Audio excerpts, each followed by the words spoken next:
बिस्मिल्लाहिर्रहमानिर्रहीम। अस्सलाम वालेकुम टू ऑल माय स्टूडेंट्स। बच्चों, जैसा कि आप सब बच्चों को पता है कि ई कैट ने अपनी डेट जो है वो अनाउंस कर दी है, यूईटी ने ई कैट के लिए, और इसीलिए हमें ऑनलाइन क्लासेस जो हैं उनको स्टार्ट करना पड़ा। और ऑनलाइन क्लासेस की मदद से अब हम आपको एंटी टेस्ट पढ़ाएंगे, क्योंकि एंटी टेस्ट तो बिल्कुल टाइम पे होना है। उन्होंने नेक्स्ट मंथ की 14-15 के लिए जो डेट अनाउंस कर दी है, तो वो तो चेंज नहीं हो सकती। तो आज हम लोग पहले फर्स्ट लेक्चर को स्टार्ट करेंगे फिजिक्स के चैप्टर 1 को एंट्री टेस्ट के मुताबिक के एंट्री टेस्ट के लिए आपको इसमें क्या क्या चीज़ें आ सकती हैं और आप लोगों ने इसमें क्या क्या पढ़ा हुआ है और किस तरह से ट्रिकी क्वेश्चंस इसमें आएंगे। तो लाजमी आप लोगों ने इसको कंसंट्रेट करना है, एक्टिवली पढ़ना है, घर बैठ के एक एक पॉइंट आपने इसको अच्छी तरह से देखना है। आप मुझसे भी डिस्कस कर सकते हैं, जो आपके पॉइंट्स रह जाएँ या जो आप समझें कि हमें ये डिस्कस करने चाहिए, वो आप मुझसे भी डिस्कस कर सकते हैं। तो सबसे पहले तो हमें इस दफ़ा यूईटी के जो रूल्स हैं 2020 के, उनका पता होना चाहिए कि यूईटी ने इस दफ़ा परसेंटेज किस तरह से लेनी है मार्क्स की। सबसे मेन चीज़ ये कि मार्क्स की परसेंटेज किस तरह से होगी। तो इस दफ़ा जो मार्क्स की परसेंटेज है उसमें बच्चों सबसे पहले एज़ यूजुअल 30% एंट्री टेस्ट के मार्क्स होंगे। 30% ही पहले भी काउंट होते थे एंट्री टेस्ट के मार्क्स। उसके बाद 45% फर्स्ट ईयर के मार्क्स। चूँकि आप बच्चों के सेकेंड ईयर के एग्ज़ाम नहीं हुए, इस दफ़ा यूईटी ने ये रूल डिफाइन किया है कि ज़ाहिर है सेकेंड ईयर के एग्ज़ाम हुए होते तो सेकेंड ईयर की परसेंटेज वो कंसीडर करनी थी उन्होंने। अब आपके एग्ज़ाम नहीं हुए तो वो फर्स्ट ईयर के मार्क्स की परसेंटेज ले रहे हैं 45% और मैट्रिक के मार्क्स की परसेंटेज ले रहे हैं 25%। तो ये इस दफ़ा जो मार्किंग का क्राइटेरिया, जो परसेंटेज वो लेंगे, वो इस तरह से आपकी लेंगे परसेंटेज। तो कई बच्चे समझते हैं कि सर ये शायद मुश्किल है, ये आसान है। बच्चों, ना ये मुश्किल ना ये आसान, मैं कुछ भी इसके बारे में कमेंट नहीं करता। मैं बस ये कहता हूँ कि जो रूल डिफ़ाइन किया है यूनिवर्सिटी ने, आपने खुद को प्रिपेयर करना है उसके मुताबिक। आप मेंटली तैयार रहें, आप तैयारी करें। हमारे पास 1 मंथ का टाइम है, 1 मंथ में शायद 1 मंथ से भी कुछ ज़्यादा, तो हम इसमें मैक्सिमम प्रिपरेशन कर सकते हैं। आपके फिर टेस्ट भी होंगे, वो टेस्ट डिस्कस भी होंगे, मतलब थ्रू प्रॉपर जिस तरह आपकी क्लासेस होती थी। बस फ़र्क इतना है कि पहले आप फिजिकली एकेडमी में होते थे, अब आप लोग जो है वो घर बैठ के ही सारी चीज़ें डिस्कस करेंगे। तो ये इसकी परसेंटेज। अब हम स्टार्ट करते हैं अपने फर्स्ट चैप्टर को, मेजरमेंट्स का जो चैप्टर है फिजिक्स का, चैप्टर 1। पहले हम ये देखते हैं कि एंट्री टेस्ट क्या है, या किस तरह से बच्चे जो हैं वो इसमें पजल होते हैं, या एंट्री टेस्ट में एक हल्का सा वर्ड चेंज करने की वजह से सारे का सारा जो ऑप्शन है वो चेंज हो जाता है। तो स्टार्ट करते हैं हम। जैसे फर्स्ट एमसीक्यू है, मैंने लिखा कि मैस ऑफ 1 किलोग्राम में हैव एनर्जी या can have energy. 1 kg mass की, what you think, mass of 1 kilogram कितनी एनर्जी होगी उसकी, वो कितनी एनर्जी हो सकती है। ऑप्शन इसके इस तरह से 90 पी जॉल। यहाँ पे पी जो है ये पीटा को रिप्रेजेंट कर रहा है, पीटा को रिप्रेजेंट कर रहा है, पी इज पीटा। 90 टी, टी का मतलब यहाँ पे टेरा, टी जो है यहाँ पे टेरा को रिप्रेजेंट कर रहा है। यहाँ पे m जो है ये मेगा को रिप्रेजेंट कर रहा है। और इसी तरह से ये 10⁻16 भी इसकी एक मैथमेटिकल वैल्यू है। तो पहला क्वेश्चन कि mass of 1 kilogram can have energy, ये किलोग्राम मैस की एनर्जी कितनी हो सकती है, ये इसकी ऑप्शन है। तो बच्चों मैंने इसको सॉल्व किया। जाहिर है हमें मैस की वैल्यू गिवन है और एनर्जी की बात कर रहा है, तो मैस और एनर्जी के लिए एक ही इक्वेशन होती है जिसको आप आइंस्टाइन इक्वेशन कहते हैं, ठीक है। तो आपने सिंपली यूज़ किया E = mc²। जब आप E = mc² का फार्मूला यूज़ करते हैं, मैस की वैल्यू 1 kg है और स्पीड आपके पास 3 × 10⁸ है। जस्ट आप इसके अंदर वैल्यूज़ लगाएंगे, वैल्यूज सब्स्टिट्यूट करेंगे, तो मैथ्स की जगह 1 आ जाएगा और सी की वैल्यू आपके पास 3 × 10⁸ विच इज़ कांस्टेंट, जो कि कांस्टेंट होती है। सिर्फ मीडियम की वजह से थोड़ा सा उसमें चेंज आता है, बाकी इसकी वैल्यू जो है वो हमेशा कांस्टेंट होती है।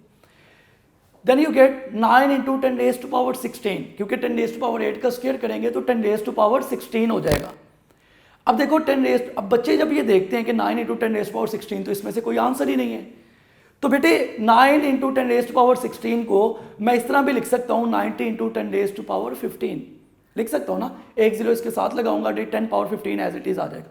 ये बन गया 90 × 10⁻15। 10⁻15 एक प्रीफिक्स है जिसको आप पीटा बोलते हैं, पीटा। जैसा कि हमारी बुक में लिखा है, लेकिन हमने उसको नहीं पढ़ा होता या हमें नहीं पता होता, तो 10⁻15 को आप पीटा कहते हैं, इसीलिए मैं उसकी जगह पीटा लिख सकता हूँ। इसका मतलब इस एमसीक्यू का जो राइट आंसर बन रहा है वो 90 पीटा जूल है, क्योंकि वो 10⁻15 पीटा के लिए वर्ड यूज़ होता है। अब इसी तरह से मैं अगर इस एमसीक्यू को थोड़ा सा चेंज कर देता हूँ, मतलब अगर यही एमसीक्यू है, मैस ऑफ 1 ग्राम में हैव एनर्जी, मतलब पहले 1 kg था, अब मैंने 1 kg को 1 ग्राम कर दिया। देखिए यही कमाल है एंट्री टेस्ट का। अब थोड़ा सा चेंज करते हैं, सारे का सारा कॉन्सेप्ट, सारे का सारा आंसर चेंज हो जाता है। देखो पहले 1 kg मैथ्स था, अब मैंने 1 ग्राम मैथ्स कर दिया। जब मैंने 1 ग्राम मैथ्स किया तो फार्मूला अगेन मैं ये यूज़ कर रहा हूँ, E is equal to MC²। तो आपने m की जगह लिखा 10⁻⁻³ क्योंकि आपने किलोग्राम को ग्राम में कन्वर्ट करना है। वो 10⁻³ आएगा और 3 × 10⁸ का स्क्वायर आ जाएगा। जब ये 3 × 10⁸ का स्क्वायर को आप ओपन करते हैं तो ये इन दोनों की बेस सेम है। जब बेस सेम होती है तो पावर्स ऐड हो जाती हैं। ये -3 है प्लस 16 है, तो ये आएगा 9 × 10⁻13। इसका मतलब आप इसको ऐसे भी लिख सकते हैं, एक जीरो इसके साथ लिख दे तो 90 × 10⁻12। तो 10⁻12 बच्चों हम जो है वो टेरा के लिए वर्ड यूज करते हैं 10⁻12। इसका मतलब सेम वही MCQ में मैंने एक वर्ड चेंज किया। पहले kg था तो उसका अल्फा ऑप्शन बन रहा था, जब मैंने उसमें 1 ग्राम लिखा, 1 ग्राम की वजह से अब उसका राइट ऑप्शन कौन सा होगा आपके पास, बीटा ऑप्शन। MCQ एक ही है, सिर्फ उसमें थोड़ा सा चेंज किया और उसका ऑप्शन जो है वो बिल्कुल 100% जो है वो चेंज हो गया। इसी चीज़ का नाम एंट्री टेस्ट है। तो ये पहला MCQ आपको बताने का, पढ़ाने का मकसद ये था ताकि आप मेंटली तैयार हों कि एंट्री टेस्ट में थोड़ा सा चेंज कितना ज़्यादा चेंज लेके आ सकता है या उससे कितनी ज़्यादा चेंजिंग हो सकती है। तो ये इस MCQ से हमने स्टार्ट किया अपने लेक्चर को प्रॉपरली। उसके बाद अब आए, अब हम चैप्टर 1 को फर्स्ट टॉपिक से स्टार्ट करते हैं। देखिए साइंसेज में हमारे पास दो तरह की चीज़ें हैं, एक होती है लिविंग और एक होती है नॉन लिविंग। लिविंग में वो सारी चीज़ें आती हैं आपके पास, बायोलॉजी की बात करते हैं, बॉटनी की बात करते हैं, जोलॉजी की बात करते हैं। अगर आप नॉन लिविंग की बात करें, नॉन लिविंग में फिजिक्स, केमिस्ट्री, एस्ट्रोनॉमी, ये सारी चीज़ें ही होती हैं। अब हम स्टार्ट करते हैं फ्रंटियर ऑफ साइंसेज के। साइंसेज के फ्रंटियर्स कितनी तरह के हैं, ये तो सब बच्चों को पता है कि फ्रंटियर्स ऑफ साइंसेज कितनी तरह के होते हैं। There are 3 types of frontiers, first frontier, second frontier, third frontier.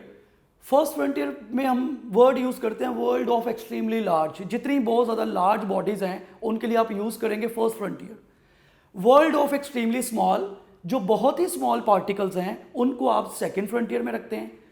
और थर्ड फ्रंटियर में वर्ल्ड ऑफ कॉम्प्लेक्स मैटर, क्योंकि जो यूनिवर्स है इसको बड़ा कॉम्प्लेक्स सा डिज़ाइन किया गया है, तो थर्ड फ्रंटियर में हम इसको डिस्कस करते हैं। तो जो फर्स्ट फ्रंटियर है, जो वर्ल्ड ऑफ एक्सट्रीमली लार्ज में आपके पास प्लैनेट्स हैं, गैलेक्सीज हैं और स्टार्स हैं, ये एक्सट्रीमली लार्ज में आते हैं। जो वर्ल्ड ऑफ एक्सट्रीमली स्मॉल, बहुत छोटे पार्टिकल्स जो हैं, उनमें आप इलेक्ट्रॉन, प्रोटॉन, न्यूट्रॉन, इस तरह से क्वार्क, एंटी क्वार्क, मीन्स के जितने आप छोटे पार्टिकल्स, बेरियॉन्स, मीजॉन्स, ये सारे के सारे पार्टिकल्स जो हैं वो वर्ल्ड ऑफ एक्सट्रीमली स्मॉल में आएंगे। थर्ड में हमारे पास वर्ल्ड ऑफ कॉम्प्लेक्स मैटर में सबसे चीज़ मेन फैक्टर जो है, main factor is range. The range of third frontier is size of the molecule up to size of earth. आप मॉलिक्यूल के साइज से लेके up to size of earth तक जो है वो थर्ड फ्रंटियर को आप कंसीडर करते हैं।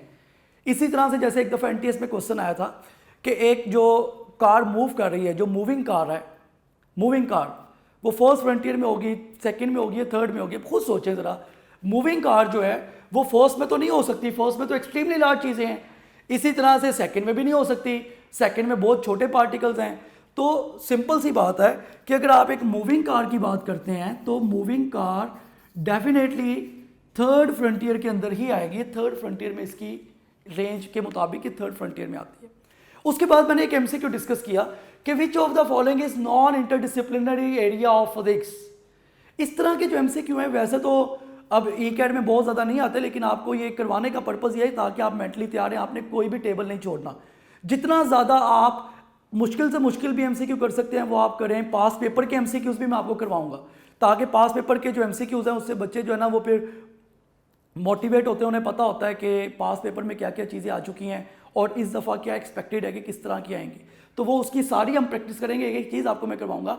इसका आंसर बताएं कि which of the following is non interdisciplinary area of physics, कि इनमें से कौन सा ऐसा ऑप्शन है जो non interdisciplinary area of physics को कंसीडर करता है। देखिए बुक में ना एक चार्ट बना हुआ है। इंटरडिसिप्लिनरी एरिया जो है वो सारे की सारी वो चीज़ें हैं जो फिजिक्स से रिलेट करती हैं।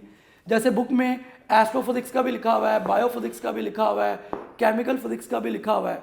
ये जो इन्वायरमेंटल फिजिक्स है ना, इन्वायरमेंटल फिजिक्स, ये non interdisciplinary area of physics में आता है। मीन्स के ये इंटरडिसिप्लिनरी को कंसीडर नहीं करते हम, ये नॉन इंटरडिसिप्लिनरी एरिया में आता है। ये एक इन्फॉर्मेशन थी जो कि टेबल की फॉर्म में बनी हुई है। खैर अब इस MCQ को जरा आप डिस्कस करें कि number of physical quantities are, what do you think number of physical quantities are? Most of the students say sir that are 3, most of the student might be possible, most of the student think that physical quantities are 7. Actually majority of the student think that number of physical quantities are 7, which is wrong answer. See, number of physical quantities, कितनी physical quantities हैं, आप इस time जब मैं lecture deliver कर रहा हूँ, ये बोर्ड भी फिजिकल क्वांटिटी है, ये टेबल भी फिजिकल क्वांटिटी है, डाइस भी फिजिकल क्वांटिटी है, चेयर भी फिजिकल क्वांटिटी है, एसी भी फिजिकल क्वांटिटी, कैमरा भी फिजिकल क्वांटिटी। तो फिजिकल क्वांटिटी हर वो क्वांटिटी होती है जिसको आप मेजर कर सकते हैं। तो फिजिकल क्वांटिटी की कोई स्पेसिफिकेशन नहीं है वो कितनी होती हैं। फिजिकल क्वांटिटीज़ बहुत सी फिजिकल क्वांटिटीज़ हैं, इन्फानाइट हैं। याद रखें, ऐसा एमसीक्यू कभी भी आपको आता है कि फिजिकल क्वांटिटीज़ कितनी हैं, तो हमेशा इसका आंसर जो है बच्चों वो इनफानाइट होगा, क्योंकि वो बहुत सी हैं। दरख्त भी फिजिकल क्वांटिटी है, गाड़ी भी फिजिकल क्वांटिटी है, वो आप उसको काउंट ही नहीं कर सकते। हाँ, ये आंसर कब हो सकता था? अगर सुनिएगा ज़रा ध्यान से, अगर वो सिंपली पूछे कि टाइप्स ऑफ फिजिकल क्वांटिटीज़, तो टाइप्स ऑफ फिजिकल क्वांटिटी अगर वो पूछता, तो आप सब बच्चों को पता है फिजिकल क्वांटिटी की टाइप्स कितनी तरह की होती हैं? 2 तरह की। इसका मतलब अगर वो टाइप्स पूछेगा तो आंसर 2 होगा, अगर वो नंबर ऑफ फिजिकल क्वांटिटीज पूछता है तो आंसर इनफानाइट होगा। देखें, एक एमसीक्यू के अंदर ही 3 कॉन्सेप्ट छुपे हुए। अगर नंबर ऑफ फिजिकल क्वांटिटीज कहता है तो वो इनफानाइट है, वो आप काउंट नहीं कर सकते, वो आपकी रेंज से बाहर, आप गिन ही नहीं सकते आप वो। उसके बाद अगर टाइप्स ऑफ फिजिकल क्वांटिटीज की बात, तो there are 2 basic type of physical quantities. Number 1 is basic physical quantity, other 1 is drive quantity. तो अगर वो टाइप्स की बात करता है तो 2। अब क्वेश्चन ये है कि आंसर 7 कब हो सकता था? 7 आंसर कब पॉसिबल था? अगर वो ये कहता कि फिजिकल क्वांटिटीज के अंदर जो बेस क्वांटिटीज एसआई सिस्टम है, मेरी वर्डिंग पे गौर करें कि 7 आंसर कब हो सकता था। अगर वो कहता कि एसआई सिस्टम के अंदर जो फिजिकल बेस क्वांटिटीज हैं वो कितनी है, डेट आर 7। तो हमेशा याद रखें, number of physical quantities infinite. अगर एसआई सिस्टम के अंदर फिजिकल बेस क्वांटिटीज पूछेगा तो वो हमारे पास 7 होंगी, और अगर टाइप्स ऑफ फिजिकल क्वांटिटीज पूछेगा तो वो हमारे पास 2 होंगी, क्योंकि वो एक बेस क्वांटिटी होती है और एक आपके पास ड्राइव क्वांटिटी होती है। हमने साथ साथ ही आप लोगों के टेस्ट भी लेने हैं ताकि आप लोग जो है ना वो मैक्सिमम इसको अच्छा परफॉर्म कर सकें। आप समझ लें कि आपके पास बिल्कुल टाइम नहीं, आप जितनी एफर्ट कर सकते हैं वो आप करें, क्योंकि सब बच्चों के साथ है। कोई ये नहीं कहेगा कि सर मुझे कम टाइम मिला, उससे ज़्यादा मिला, उसके फर्स्ट ईयर में अच्छे मार्क्स थे, मेरे कम थे। ऐसा आपने बिल्कुल सोचना नहीं है। You just focus your preparation. आपको पता है इस टाइम सेकेंड ईयर की कोई डेट डिफाइन नहीं है, लेकिन एंट्री टेस्ट की तो डेट डिफाइन हो गई है ना, आप उसके मुताबिक तैयारी करें। आसान से आसान एमसीक्यू तो सब कर लेते हैं, मुश्किल से मुश्किल एमसीक्यू लाजमी करें। उसके बाद आप आगे आ जाएं फिजिकल क्वांटिटीज़ के ऊपर। फिजिकल क्वांटिटीज़ की बच्चों 2 तरह की कैटेगरीज हैं जिसमें हमने उनको डिफाइन किया हुआ है। Number 1 base quantities, number 2 drive quantities. Base quantities वो सारी की सारी क्वांटिटीज़ हैं जो आप कह सकते हैं कि एक सिंगल क्वांटिटी है जिससे आपने दूसरी क्वांटिटी को बनाना है, जो खुद किसी क्वांटिटी से मिलकर नहीं बनी हुई। एक ऐसी क्वांटिटी जो खुद किसी क्वांटिटी से मिलकर नहीं बनी होती, दैट इज बेस क्वांटिटी। और वो क्वांटिटीज़ जो दूसरी क्वांटिटी से मिलकर बनी होती हैं, दैट आर ड्राइव क्वांटिटीज़। तो बेस क्वांटिटीज़ हेल्प करती हैं दूसरी क्वांटिटीज़ को बनाने में, और ड्राइव क्वांटिटीज़ वो होती हैं जो बेस से ड्राइव होती हैं। तो बेस क्वांटिटीज़ आपके पास mass, length, time, temperature, amount of substance, intensity of light and current, ये सारी की सारी आपके पास फिजिकल क्वांटिटीज में बेस क्वांटिटीज है। if you talk about drive quantities, there are many drive quantities. Actually you can't count drive quantities. There are a lot of drive quantities. You can say velocity, volume, acceleration, power, walk, torque, like area, any other quantity which you think which is a combination, which is a mixture of base quantities, drive quantity. तो drive quantities जो हैं वो बहुत ज़्यादा हैं, आप उनको count ही नहीं कर सकते। फ्लक्स भी ड्राइव क्वांटिटी है, वो इलेक्ट्रिको मैग्नेटिको मोमेंटम भी ड्राइव क्वांटिटी है। तो ये ड्राइव क्वांटिटीज़ जो है उनकी कोई रेंज डिफाइन नहीं होती। तो ये कॉन्सेप्ट आपको बहुत क्लियर पता होना चाहिए। नाउ स्टूडेंट्स, अब अगला एमसीक्यू हम डिस्कस करते हैं। उसमें है कि number of non supplementary units are, non supplementary units कितने हैं। अब बच्चों की फर्स्ट अप्रोच यही होगी, बच्चे फ़ौरन सप्लीमेंट्री का नाम सुनेंगे, नॉन सप्लीमेंट्री का उनके माइंड में ये आएगा भाई 2 ही हैं, एक रेडियन और एक स्टी रेडियन। अब गौर से ज़रा समझें, नंबर ऑफ नॉन, वो नॉन सप्लीमेंट्री कह रहा है। अगर वो सप्लीमेंट्री कहता है तो 2 होते हैं, वो तो सबको पता है, तो सबको पता है कि वो रेडियन भी है, टी रेडियन भी है, एक कॉमन सी बात है। लेकिन नॉन सप्लीमेंट्री यूनिट्स कितने होते हैं? तो बच्चों नॉन सप्लीमेंट्री यूनिट्स बहुत से हैं, वो सारे ड्राइव में आएंगे, बेस में आएंगे, उसको आप मतलब नॉन सप्लीमेंट्री जो यूनिट्स हैं उसको आप काउंट ही नहीं कर सकते। तो अगेन पहले वाली लॉजिक की तरह कि अगर नॉन सप्लीमेंट्री यूनिट्स की बात होती है कि नॉन सप्लीमेंट्री यूनिट्स कितने हैं, तो नॉन सप्लीमेंट्री यूनिट्स आपके पास इनफाइनाइट होंगे, because you can mention, even you can उसको आप उसको कैटेगराइज ही नहीं कर सकते, आप उसको काउंट ही नहीं कर सकते, आप बता ही नहीं सकते वो कितने हैं आपके पास, तो इनफाइनाइट होंगे। उसके बाद देखिए आप रेडियन क्या होता है। रेडियन के लिए हम वर्ड यूज करते हैं प्लेन एंगल। एक ऐसा प्लेन का मतलब होता है एक सिंगल प्लेन वाला एंगल, मतलब 2 प्लेन वाला एंगल एक प्लेन में होता है जिसके पता चल रहे होते हैं एक्स एक्सिस वाई एक्सिस, इसके लिए हम प्लेन का वर्ड यूज करते हैं। रेडियन जो है इसमें आपको पता हो ये प्लेन एंगल होता है और ये 2 डिमेंशनल एंगल होता है। हमेशा याद रखिए 2 डिमेंशनल है, इसके एक्स एक्सिस वाई एक्सिस, ये 2 डिमेंशनल है, 3 डिमेंशनल एंगल नहीं है। रेडियन बनता कब है? जब मैंने जैसे एक सर्कल ड्रॉ किया, यहाँ पे बनने वाला एंगल रेडियन होगा, ये जो एंगल रेडियन है, ये एंगल रेडियन कब होता है? एक्चुअली उसकी कंडीशन क्या है कि 2 रेडियाई के दरमियान में बनने वाला एंगल रेडियन होता है। देखो एक ये रेडियाई है, दैट इज अनदर रेडियाई, इन दोनों के दरमियान में जो एंगल बनेगा वो आपके पास रेडियन एंगल होगा। तो रेडियन को प्लेन एंगल भी कहते हैं, 2 डिमेंशनल भी, और 2 तरह के रेडियस, और यहाँ से यहाँ तक का जो पार्ट होता है इसको आप बोलते हैं आर्क लेंथ। इसके लिए आप वर्ड यूज करते हैं आर्क लेंथ। आर्क लेंथ का मतलब होता है सर्कल का कटा हुआ हिस्सा, सर्कल का जो कट हुआ पार्ट होता है, डेट इज आर्क लेंथ। तो 2 रेडियाई के दरमियान में बनने वाला जो एंगल है वो रेडियन होता है। और रेडियन के लिए फॉर्मूला क्या आपके पास? Theta is equal to S over R. ये बड़ा कॉमन सा फॉर्मूला जो आप सब यूज करते हैं मैथमेटिक्स में भी, फिजिक्स में भी। तो theta is equal to S over R, ये फॉर्मूला आप यूज करेंगे। देखो एस का मतलब होता है, जिस तरह आप एक सर्कमफ्रांस की आप बात कर रहे हैं, तो एस आपके पास 2 पाई आर के इक्वल होता है। आप सबको पता है कि एस जो है वो अगर आप एक कंप्लीट सर्कमफ्रांस ले रहे हैं वो 2 पाई आर है। तो जब theta is equal to S over r लगाएंगे, अगर हम एक रेवोल्यूशन की बात करेंगे, क्या हम कहते हैं कि हमारे पास एक रेवोल्यूशन है। रेवोल्यूशन का मतलब होता है कि मैं यहाँ से चला हूँ और दोबारा मूव करता करता करता इसी पॉइंट पे आ गया हूँ, तो एक रेवोल्यूशन, दोबारा मूव करके आऊँगा, फिर 2 रेवोल्यूशंस, फिर दोबारा मूव करके आऊँगा तो 3 रेवोल्यूशंस, फिर दोबारा मूव करके आऊँगा तो 4 रेवोल्यूशंस, फिर दोबारा, मतलब आप जिस पॉइंट से चलते हैं, if you come back again with the same point, तो इसका मतलब ये है कि आपकी एक सिंगल रेवोल्यूशन होती है। तो theta is equal to S over r में मैंने एस की जगह 2 पाई आर लगाया, क्यों?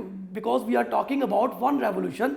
सो 1 रेवोल्यूशन में 2 पाई आर होगा और एज इट इज आर, ये आर जो है इस आर से कैंसिल आउट हो जाएगा और आपके पास यहाँ पे 1 रेवोल्यूशन जो है वो 2 पाई रेडियन के इक्वल आएगा, कि 1 रेवोल्यूशन जो है वो 2 पाई रेडियन के इक्वल होता है। हमेशा याद रखें जब भी 1 रेवोल्यूशन की बात करें उसमें रेडियन 2 पाई रेडियन ही होंगे।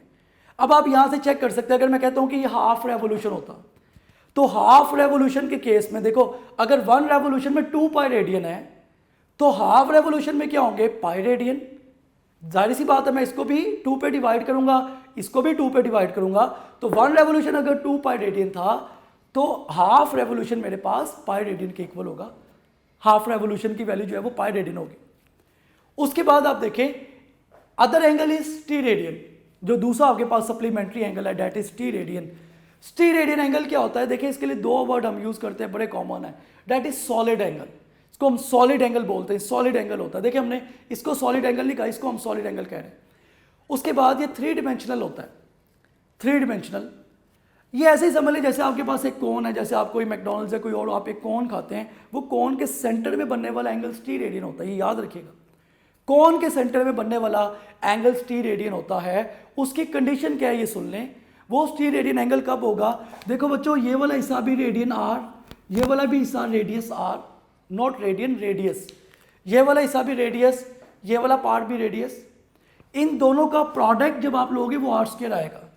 तो टी रेडियन के केस में हम ये कंडीशन अप्लाई करते हैं कि टी रेडियन एंगल तब बनता है जब आपके दोनों साइड का जो रेडियस है, ऊपर वाला हिस्सा इसके स्क्वायर के इक्वल, मीन्स के जो उसका सरफेस एरिया उसके इक्वल होना चाहिए, एरिया के इक्वल होना चाहिए। मतलब ऐसे याद रख लो कि स्टीरेडियन एक सॉलिड एंगल है जो कॉन के सेंटर में बनता है। इसकी दोनों साइडें रेडियस वाली होती हैं, आर होती हैं, और जहाँ पे स्टीरेडियन बनता है उसके सामने वाला हिस्सा आर स्क्वायर होगा, जो कि उसके क्रॉस सेक्शनल एरिया के मीन्स के सरफेस एरिया के इक्वल होगा, जिसको आप आर स्क्वायर कह रहे हैं। तो स्टीरेडियन के केस में फार्मूला क्या होता है? Area of patch over radius square. Area of patch, patch बोलते हैं कटा हुआ पार्ट, छोटे छोटे पीसेस, दैट इज पैच। जब भी आपने स्टीरेडियन फाइंड आउट करना है, फार्मूला ये होता है area of patch divided by radius square. ये एफएससी के लिए तो नहीं आता, एंट्री टेस्ट में ही बता रहा हूँ ये formulas. Area of patch over radius square. तो एरिया ऑफ पैच आपको पता है 4 पाई आर स्क्वायर होगा। क्योंकि आप एक सॉलिड एंगल ले रहे हो, तो सॉलिड इस केस में जो आपके पास एरिया ऑफ पैच होगा इसका, वो आपके पास 4 पाई आर स्क्वायर है। अगर आप प्लेन एंगल की बात करते हो और आप एक सर्कमफ्रांस लेते हैं, वो 2 पाई आर होता है। इसमें आपके पास जो एरिया इस शेप का आपके पास आएगा वो 4 पाई आर स्क्वायर होगा, और फ्रैक्शन में आर स्क्वायर है। आर स्क्वायर से कैंसिल आउट हो जाएगा, और हमारे पास 1 रेवोल्यूशन जो है वो 4 पाई स्टीरेडियन के इक्वल आएगा। तो पहली यहाँ पे मेन चीज ये है कि अगर आप रेवोल्यूशन की बात करते हैं तो एक रेवोल्यूशन में 2 पाई रेडियन है, रेडियन। अगर आप रेडियन की बात कर रहे हैं, रेडियन के केस में एक रेवोल्यूशन में 2 पाई रेडियन होते हैं। स्टीरेडियन के केस में एक रेवोल्यूशन में 4 पाई स्टीरेडियन होते हैं। ये बड़ा मेन डिफरेंस है इनमें, कि अगर आप रेडियन की बात करते हैं तो 1 रेवोल्यूशन में 2 पाई रेडियन होंगे। इफ यू टॉक अबाउट स्टीरेडियन तो 1 रेवोल्यूशन के अंदर 4 पाई स्टीरेडियन होंगे, 4 पाई स्टीरेडियन होते हैं। उसके बाद आप इसको भी हाफ करके देख लो। देखो अगर मैं इसको 2 पे डिवाइड करता हूँ तो यहाँ पे हाफ रेवोल्यूशन जो है वो पाई रेडियन के इक्वल आ गया। अगर मैं इसको 2 पे डिवाइड करता हूँ तो यहाँ पे हाफ रेवोल्यूशन जो है वो 2 पाई स्टीरेडियन के इक्वल आ गया। इसका मतलब आपने दोनों को चेक कर लिया। तो बेसिक थिंग जो आपने याद रखनी है वो ये है कि 1 रेवोल्यूशन में 2 पाई रेडियन होते हैं। इफ यू टॉक अबाउट स्टीरेडियन तो 1 रेवोल्यूशन में 4 पाई स्टीरेडियन होते हैं। 1 रेवोल्यूशन में हमेशा 4 पाई स्टीरेडियन होंगे, और उसके बाद हाफ रेवोल्यूशन अगर आप करोगे तो 2 पाई स्टीरेडियन हो जाएंगे। अब इसी तरह से मैंने एक एमसीक्यू लिखा, इस तरह के एमसीक्यू पेपर्स में भी आते हैं कि ratio of half revolution of plane angle to half of the revolution angle means के सॉलिड एंगल। एमसीक्यू दोबारा सुने, ratio of half revolution of plane to half of the solid angle is, यानी कि हाफ रेवोल्यूशन अगर आप plane angle की लें और हाफ रेवोल्यूशन आप सॉलिड एंगल की लें, मीन्स के स्टीरेडियन की लें, वो स्टीरेडियन लिखे या ना लिखे फर्क नहीं पड़ता, लेकिन हाफ रेवोल्यूशन का मतलब सॉलिड का मतलब यही है, वो स्टीरेडियन की बात कर रहे हैं। अगर आप इनकी रेशियो लें तो आंसर क्या होगा? देखो ये मैंने सॉल्व किया आपके सामने। Half of the plane angle means के radian, half of the solid angle means के स्टीरेडियन। अगर आप इन दोनों की रेशियो लेंगे, अगर आप इन दोनों की रेशियो को डिस्कस करते हैं कि हाफ प्लेन है और हाफ आपके पास सॉलिड एंगल है, तो देखो हाफ प्लेन की वैल्यू आपके पास जो थी वो पाई रेडियन थी। मैंने हाफ प्लेन की वैल्यू पाई रेडियन लिखी, और हाफ स्टीरेडियन की वैल्यू मेरे पास 2 पाई स्टीरेडियन है। इसकी जगह मैंने 2 पाई स्टीरेडियन लिखी। जस्ट मैं वैल्यूज पुट कर रहा हूँ। अगर मुझे फार्मूला पता है, मैं जस्ट वैल्यूज लगा रहा हूँ, कोई भी नया काम नहीं कर रहा। हाफ रेवोल्यूशन की जगह मैंने पाई रेडियन लिख दिया। हाफ सॉलिड जो एंगल था उसकी वैल्यू जो होती है मेरे पास 2 पाई रेडियन होती है। जब आप इन दोनों को सॉल्व करोगे ये पाई पाई से कैंसिल आउट हो जाएगा, तो 1/2 आपके पास इसका राइट ऑप्शन होगा, मीन्स के 1:2। 1:2 इज राइट ऑप्शन। तो कभी भी इस तरह के एमसीक्यू आए, आपको एक उसका जो जनरल रिलेशन है वो पता हो। अगर आपको जनरल रिलेशन पता होता है आप उसको इजीली कर सकते हैं। अगर आपको जनरल रिलेशन ही नहीं पता तो आप उसको कभी भी इजीली सॉल्व नहीं कर सकते। अब बच्चों हम कन्वेंशंस फॉर इंडिकेटिंग यूनिट्स को डिस्कस करते हैं। ये एक ऐसा टॉपिक है जिसमें सिर्फ और सिर्फ कन्वेंशंस हैं। लाइक आपने एक दफ़ा पढ़ ही लेना है, पढ़ ही लेंगे आप तो आपको पता चल जाएगा। अब इसमें से भी एक दफ़ा एमसीक्यू है और वो किस तरह से है वो मैंने बोर्ड पे लिखा हुआ है। मैं यही चाह रहा हूँ कि ये आपको एक एमसीक्यू से कराऊँ कि किस तरह से इसका भी क्वेश्चन आ जाता है पेपर में। क्वेश्चन ये आया, which of the following is correct unit of temperature, कि इन सब में टेम्परेचर का करेक्ट यूनिट क्या होता है, कौन सा इनमें से टेम्परेचर का करेक्ट यूनिट होगा। अल्फा ऑप्शन है 0 डिग्री सेल्सियस, देखिए सी छोटा लिखा हुआ है। बीटा ऑप्शन है फ़ारेनहाइट, बड़ा लिखा हुआ है सारा। चार्ली ऑप्शन है केल्विन, डेल्टा ऑप्शन ऑल। अब इस तरह के क्वेश्चन में बच्चे मोस्टली लगाएंगे ऑल। उनको लगेगा कि शायद सारे के सारे सही ऑप्शन है, तो ऑल का ऑप्शन ही जो है वो राइट होना चाहिए। ऑल इज राइट ऑप्शन, जो कि गलत है। अभी इसीलिए मैंने ये टॉपिक का नाम लिखा हुआ है कन्वेंशन फॉर इंडिकेटिंग यूनिट्स, कि आपने यूनिट्स की कन्वेंशंस क्या क्या पढ़ी थी, याद है आपको? वहाँ पे सबसे मेन कन्वेंशन ये है कि अगर आपने यूनिट को एक वर्ड में लिखना है, सिंगल अल्फ़ाबेट में लिखना है, वो अल्फ़ाबेट बड़ा होना चाहिए, कैपिटल होना चाहिए। इसका मतलब ये है कि अगर आप इसको सिंगल अल्फ़ाबेट में देखें तो अल्फ़ा ऑप्शन है 0 डिग्री सेल्सियस। देखो यहाँ पे सेल्सियस का सी छोटा लिखा हुआ है, सेल्सियस का सी यहाँ पे छोटा है, तो ये तो हो ही नहीं सकता, क्योंकि अगर आपने एक सिंगल अल्फ़ाबेट में लिखना हो तो फिर आपने कैपिटल लिखना होता है। तो यहाँ पे सेल्सियस का सी छोटा लिखा हुआ है, तो ये तो सही ऑप्शन हो ही नहीं सकता। उसके बाद बीटा ऑप्शन देखो, फ़ारेनहाइट का एफ जो है वो कैपिटल लिखा हुआ है। ये यूनिट की कन्वेंशन है, अगर आपने यूनिट को एक अल्फ़ाबेट में लिखना है वो कैपिटल होना चाहिए। मैं आपको एक एग्जांपल देता हूँ। अगर आपने सिंपली एक अल्फ़ाबेट में लिखना है तो ऐसे होना चाहिए न्यूटन, ये कैपिटल न्यूटन। या अगर आपने पूरा यूनिट का नाम लिखना है, पूरे के पूरे आप यूनिट का नाम लिखना चाहते हैं, तो वो सारे का सारा स्मॉल अल्फ़ाबेट में होना चाहिए, जस्ट लाइक दिस न्यूटन। इसका मतलब एक में लिखना है तो कैपिटल अल्फ़ाबेट लिखो, कोई भी जिसमें भी आप लिख रहे हो कैपिटल अल्फ़ाबेट आप लिखो। और अगर आपने पूरे यूनिट का नाम लिखना है, आपने पूरा यूनिट लिखना है, तो आपने उसको स्मॉल अल्फ़ाबेट में लिखना है। जैसे मैंने न्यूटन लिखा है, ये सारे का सारा जो है वो स्मॉल अल्फ़ाबेट में है। इसका मतलब ये है कि अल्फ़ा ऑप्शन भी सही नहीं है, क्योंकि वो स्मॉल सी लिखा हुआ है, जो कि पॉसिबल नहीं है। उसके बाद जो बीटा ऑप्शन है फ़ारेनहाइट, ये भी सही नहीं है, क्योंकि सारे का सारा कैपिटल में, ये सारे का सारा इसमें जो फर्स्ट अल्फ़ाबेट है वो कैपिटल में लिखा हुआ है। तो रूल दोबारा सुन लो, एक अल्फ़ाबेट में लिखना है तो कैपिटल लिखो, जस्ट लाइक दिस। पूरे का पूरा यूनिट नाम में लिखना है तो इस तरह से लिखो, न्यूटन, जिस तरह से आपने ये लिखा हुआ है। तो अल्फा में देखो स्मॉल, उसने एक अल्फ़ाबेट में लिखा लेकिन स्मॉल लिखा, जो कि गलत है। बीटा ऑप्शन में सारे का सारा उसने स्मॉल में लिखा लेकिन फर्स्ट अल्फ़ाबेट कैपिटल लिखा, जो कि गलत है। लिखना तो सारा स्मॉल में लिखो। फिर फ़ारेनहाइट का एफ भी स्मॉल होता, अगर इस तरह से फ़ारेनहाइट का लिखा होता एफ, तो आपने कहना था ठीक है, अगर ये एफ होता। तो चार्ली में देखो ये के, ये सारे का सारा जो है स्मॉल अल्फ़ाबेट में लिखा है, ये के भी स्मॉल है, शायद आपको ये कैपिटल लग रहा होगा लेकिन के स्मॉल लिखा हुआ है। अल्फ़ा भी रॉन्ग ऑप्शन है, बीटा भी रॉन्ग ऑप्शन है, क्योंकि अल्फ़ा में कैपिटल नहीं है, बीटा में फर्स्ट अल्फ़ाबेट कैपिटल, अगर आप सारा लिखते हो तो स्मॉल होना चाहिए। Charlie is right option, kelvin.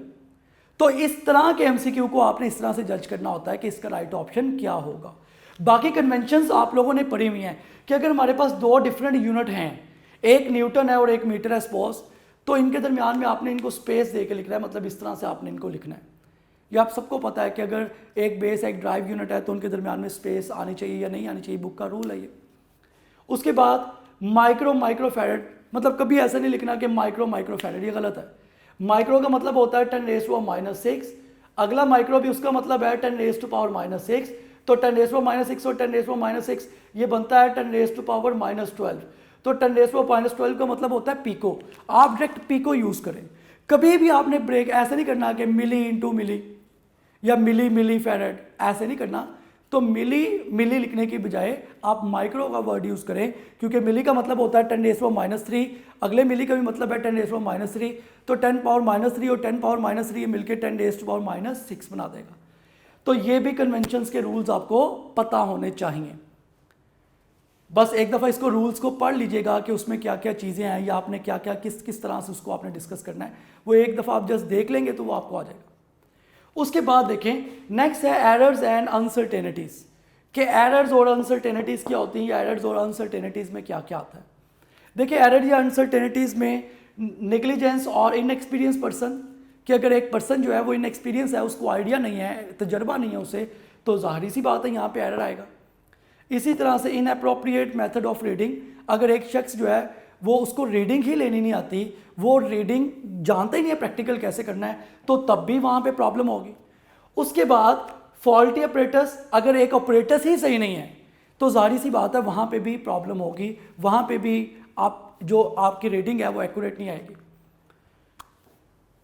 Random error क्या होता है, आ जाते हैं हम रैंडम एरर के ऊपर कि what is random error. Random error क्या होता है? रैंडम एरर को आप कहते हैं रिपीटिंग मेजरमेंट्स, कि आपने डिफरेंट मेजरमेंट्स की और आपके पास रिजल्ट डिफरेंट आए। एक सिंगल मेजरमेंट की तो कुछ और रिजल्ट आए, फिर दूसरी की, फिर तीसरी की, रिजल्ट डिफरेंट आए। तो जब आप डिफरेंट मेजरमेंट लेते हैं और आपके पास रिजल्ट डिफरेंट आते हैं, उसको आप बोलते हैं रैंडम एरर, वो रैंडम एरर होता है। उसके बाद आप ये कह लें इसकी कॉज क्या होती है, इसकी कॉज अननोन होती है, कोई स्पेसिफिक कॉज नहीं है रैंडम एरर की। मतलब आप इसकी कोई कॉज नहीं कह सकते ये इस वजह से एरर हो रहा है या ये प्रॉब्लम थी, ऐसा नहीं है, किसी कोई भी इसकी कॉज हो सकती है। रेमेडी का मतलब how you can solve this problem, how you can overcome this problem, आप इस प्रॉब्लम से किस तरह ओवरकम हो सकते हैं। अगर आप इसकी रेमेडी चाहते हैं तो टेकिंग एवरेज, आप सारी की सारी जो आपके पास रीडिंग आई हैं आप उनकी एवरेज ले लेंगे तो इसका जो आंसर है वो आपके पास सही हो जाएगा। जाहिर है अब आपके पास आपको ऑथेंटिक आंसर तो नहीं पता, जब आप डिफरेंट आंसर्स की एवरेज लेंगे तो आपके पास उसका एक्यूरेट या रिक्वायर्ड आंसर आ जाएगा। तो ये इसकी रेमेडी है, किस तरह से आप इसको सॉल्व कर सकते हैं। उसके बाद सिस्टमैटिक एरर। सिस्टमैटिक एरर क्या होता है?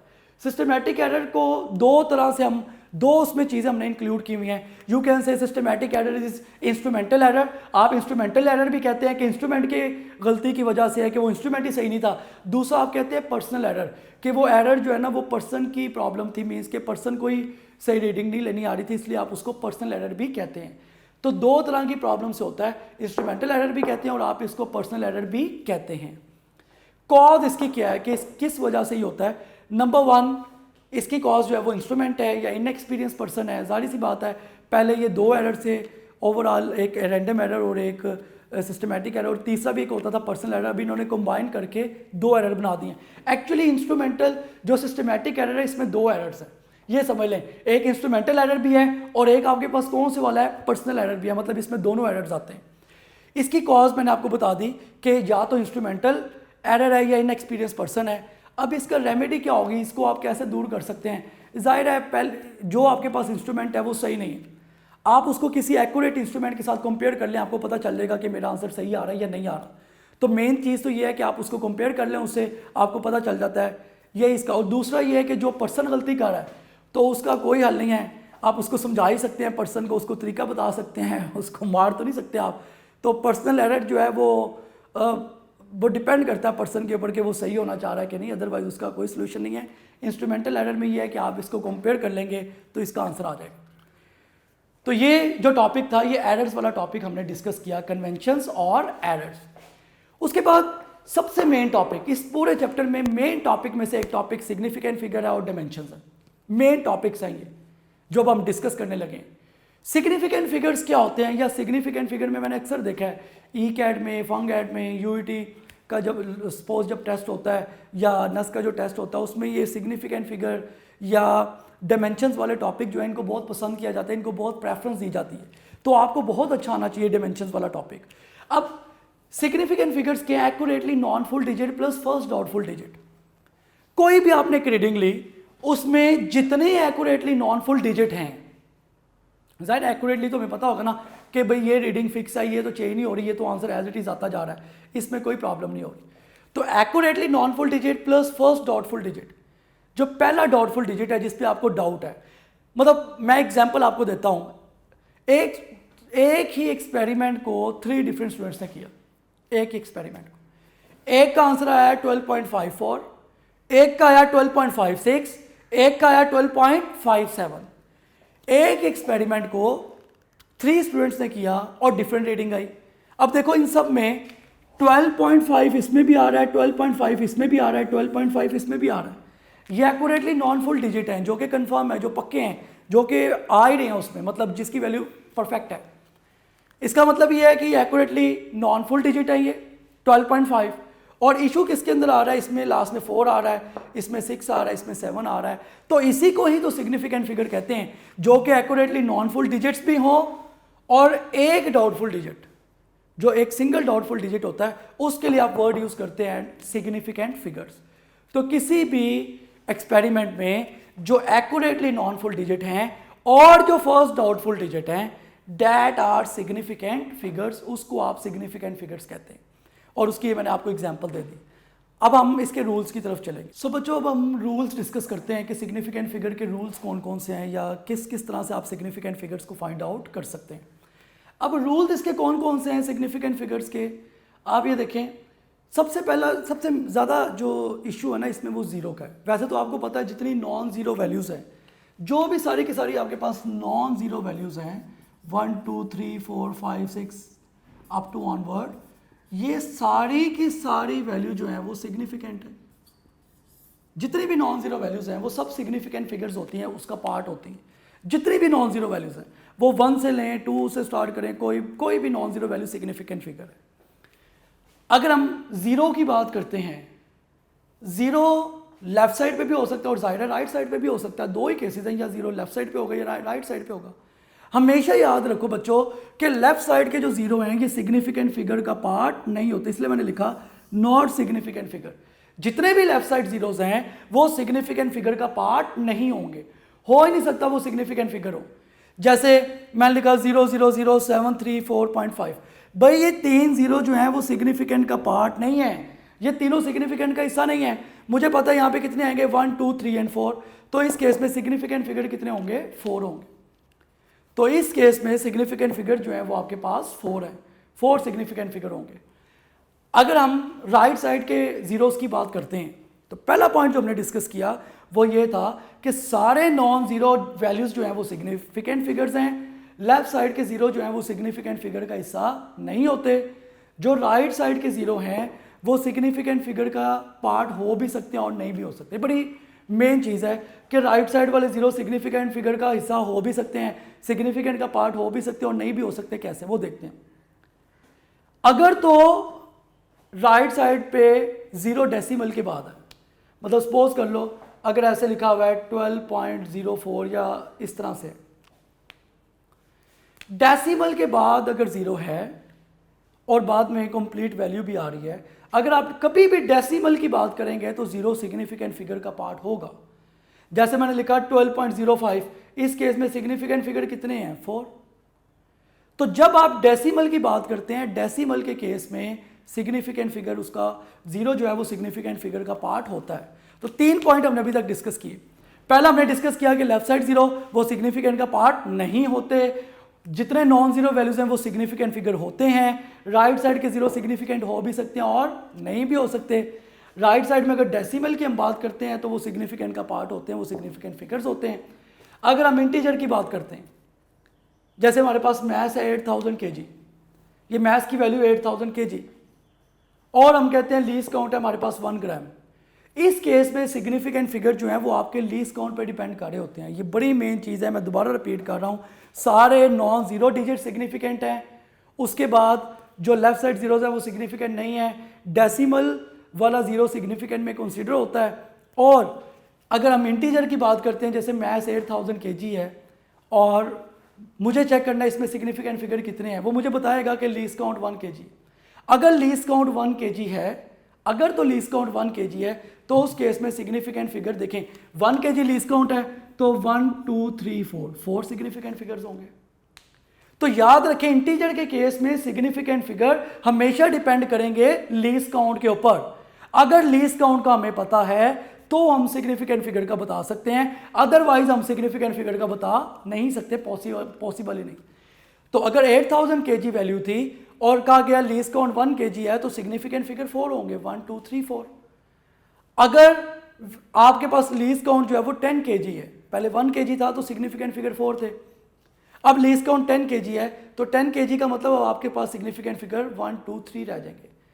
आप ये याद रख लें कि जितना लीस्ट काउंट बढ़ाते जाते हैं सिग्निफिकेंट फिगर्स कम होते जाते हैं। आप कह सकते हैं कि least count is inversely proportional to significant figures. Least count ज़्यादा है सिग्निफिकेंट फिगर कम होंगे, लीस्ट काउंट कम है सिग्निफिकेंट फिगर ज़्यादा होंगे। तो अगर आप अब इसका लीस्ट काउंट बढ़ा के 100 kg कर देते हैं तो देखो 1 kg पे 4 थे सिग्निफिकेंट फिगर, 10 kg पे 3 हो गए, 100 kg पे सिग्निफिकेंट फिगर कितने हो गए हैं 2 हो गए। तो ये रूल है कि लेफ्ट साइड के 0 सिग्निफिकेंट नहीं है, तमाम नॉन जीरो वैल्यूज जो हैं वो सिग्निफिकेंट फिगर का पार्ट होती हैं। राइट साइड के 0 सिग्निफिकेंट होते हैं डेसिमल के केस में और नहीं हो सकते। ये स्टेटमेंट का मतलब ही यही था कि राइट साइड के 0 हो भी सकते हैं, नहीं भी हो सकते। If you talk about decimal and integer, integer के केस में आप लीस्ट काउंट जितना कम होगा सिग्निफिकेंट फिगर ज़्यादा होंगे, लीस्ट काउंट बढ़ाते जाएंगे सिग्निफिकेंट फिगर जो है वो कम होते चले जाएंगे।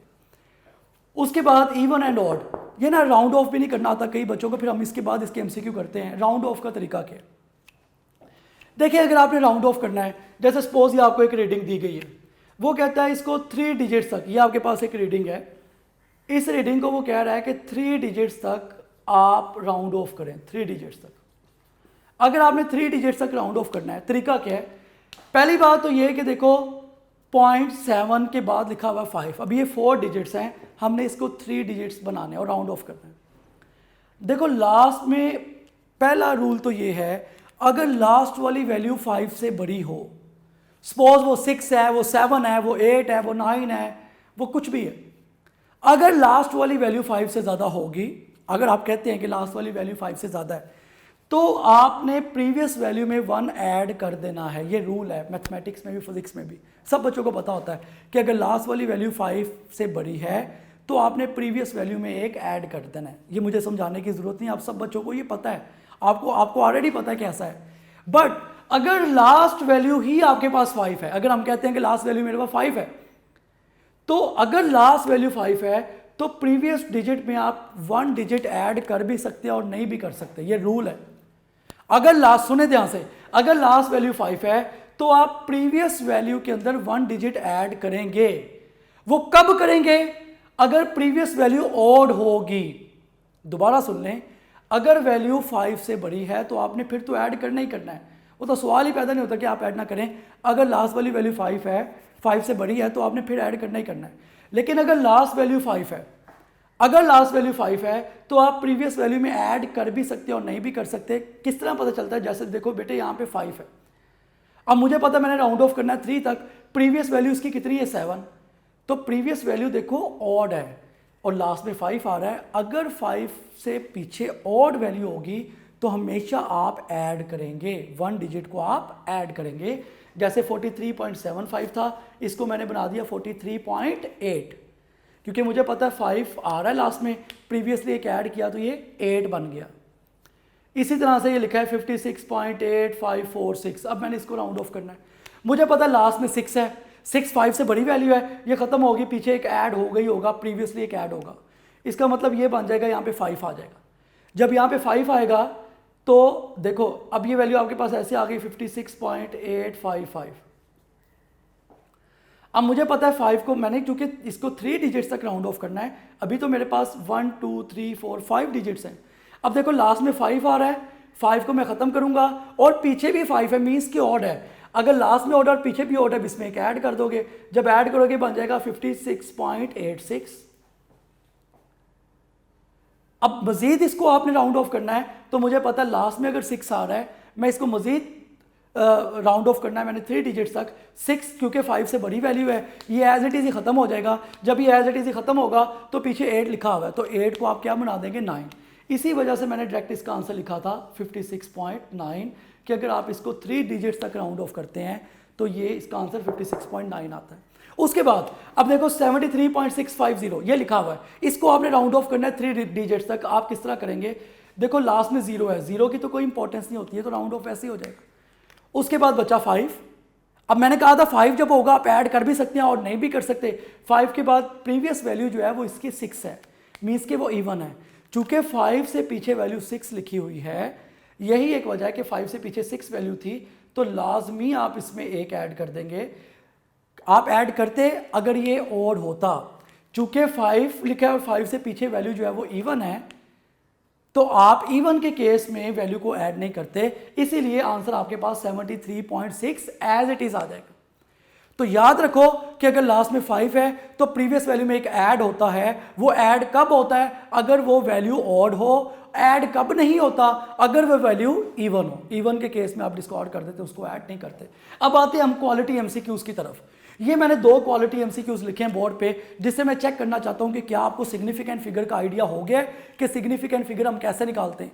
अब देखिएगा जरा, ऐसे लिखा हुआ है significant figure in pi r, कि अगर पाई के अंदर सिग्निफिकेंट फिगर्स को हमने डिस्कस करना है तो इसके अल्फा ऑप्शन है 2, बीटा है 3, चार्ली है 4, डेल्टा ऑप्शन है इन्फिनाइट।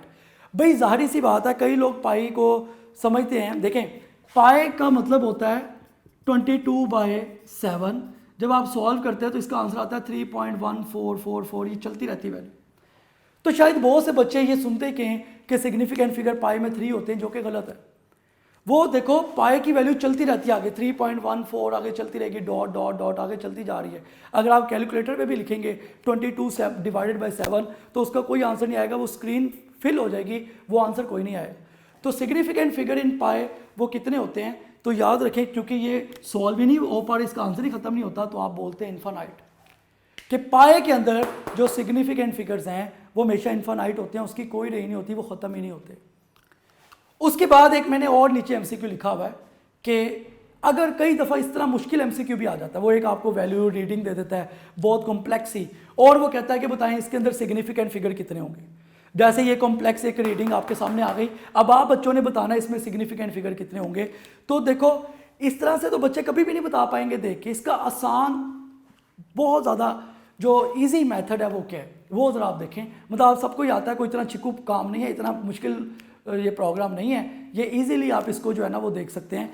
देखिए 12.45 इंटू 10⁻7 इंटू 3.6 इंटू 10⁻9 और डिवाइडेड बाय समथिंग।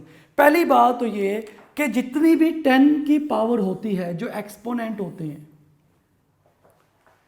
ये सिग्निफिकेंट फिगर का पार्ट नहीं होते। इसका मतलब आप इसको भी डिस्कार्ड कर देंगे, इसको भी कर देंगे, इसको भी कर देंगे, ये तीनों चिकू हो जाएंगे, तीनों के तीनों आप चिकू करवा देंगे, तीनों चिकू हो जाएंगे। ये भी ये क्योंकि जो भी 10 पावर है वो सिग्निफिकेंट फिगर का हिस्सा नहीं होती। आप 10 पावर 6 कर लें, 4 कर लें, 5 कर लें, इसका मतलब ये भी सिग्निफिकेंट नहीं है, ये भी सिग्निफिकेंट का पार्ट नहीं, ये भी नहीं। अब आपने करना कि अब आपके पास 3 वैल्यूज रह गई। पेपर में तो कैलकुलेटर नहीं होगा, आप उसे मल्टीप्लाई करके आंसर नहीं निकाल, आपने डायरेक्ट आंसर बताना है। देखो तरीका क्या है, पहला तरीका तो ये है कि 10 पावर को डिस्कार्ड कर दो, खत्म कर दो। उसके बाद आप बच्चों ने क्या करना है, अलग-अलग सबके सिग्निफिकेंट फिगर निकालो, 1 2 3 एंड 4। इसके सिग्निफिकेंट फिगर मेरे पास 4 हैं, इसी तरह से इसके सिग्निफिकेंट फिगर मेरे पास 3 हैं, क्योंकि 3.6 का मतलब 2 ही इसमें सिग्निफिकेंट फिगर होंगे। इसके सिग्निफिकेंट फिगर मेरे पास 3 हैं। अब आपने इसका सॉल्यूशन किस तरह से बताना है या आप किस तरह से अंदाजा लगाते हैं। देखो इसमें 2 आ रहे हैं, इसमें 3 आ रहे हैं, इसमें 4। जब भी ऐसे एमसीक्यू आए कि सिग्निफिकेंट फिगर बताएं, तो आपने 10 पावर को चिकू करवा देना है, और उसके बाद आप सबने चेक करना है कि किस किस के सिग्निफिकेंट फिगर कितने हैं। इसके 2 थे, इसके 3 है, इसके 4 है। सबसे लीस्ट किसके हैं, ऐसे केसेस में हमेशा सबसे लीस्ट आपने देखने हैं। जो सबसे लीस्ट होगा वो परफेक्ट आंसर होगा। देखो 2 3 4 में सबसे लीस्ट, जब आप आंसर निकालते हैं, जो सबसे छोटा आंसर होगा, सबसे मिनिमम आंसर होगा, सबसे लीस्ट आंसर होगा, वो उसका राइट ऑप्शन होगा। तो इस केस में जो सबसे लीस्ट आंसर है वो आपके पास 2 है। तो बच्चों इसका जो राइट ऑप्शन होगा आपके पास वो 2 होगा, कि सिग्निफिकेंट फिगर्स जो हैं वो इस केस में 2 होंगे। तो ये बहुत ही इंपॉर्टेंट टॉपिक है। मतलब मैं ये समझता हूँ कि इसमें एंट्री टेस्ट में इसके एमसीक्यू आने के चांसेस बहुत ज़्यादा होते हैं, क्योंकि एक इंपॉर्टेंट टॉपिक्स में से है और हमेशा से इंपॉर्टेंट रहा है। ये वाला टॉपिक भी, पर्सियन एंड एक्यूरेसी वाला भी, और डिमेंशंस भी, ये तीनों टॉपिक्स जो हैं बड़े मेजर टॉपिक्स हैं इसके। तो ये आप बच्चों को बहुत अच्छी तरह से आने चाहिए। तो ये सिग्निफिकेंट फिगर के और भी आपने एमसीक्यूज जो है वो प्रैक्टिस करनी है, कई तरह के एमसीक्यूज। जी बच्चों, ये आज का हमारा पहला एंट्री टेस्ट का टॉपिक था फॉन्गेट 2020 के लिए। और सबसे मेन चीज़ ये मैं आपको इसके लिए एडवाइस ये करना चाहता हूँ कि मैक्सिमम एमसीक्यूज की प्रैक्टिस करें। वो आप पास पेपर के एमसीक्यूज भी सॉल्व करें, आप नेट से भी एमसीक्यू ले सकते हैं, आप बुक भी यूज़ कर सकते हैं, आप पीडीएफ भी ले सकते हैं, आप डाउनलोड भी। मतलब मैं ये चाहता हूँ कि 27 डेज़ में आप मैक्सिमम प्रैक्टिस कर लें। लेक्चर का मतलब सिर्फ आपकी प्रैक्टिस करवाना है, एमसीक्यूज आपने खुद सॉल्व करने हैं। टेस्ट हम डिस्कस करेंगे और साथ साथ आपको समझाते भी जाएंगे कि इसका ये आंसर क्यों था, क्या रीज़न है। मेन टास्क ये है कि आपने लेक्चर समझा, ठीक है, वेल एंड गुड, लेकिन आपने इसके फर्दर एमसीक्यूज की प्रैक्टिस करनी है। तो कल हम इंशाल्लाह ताला इसके रिमेनिंग टॉपिक पर्सियन से स्टार्ट करेंगे।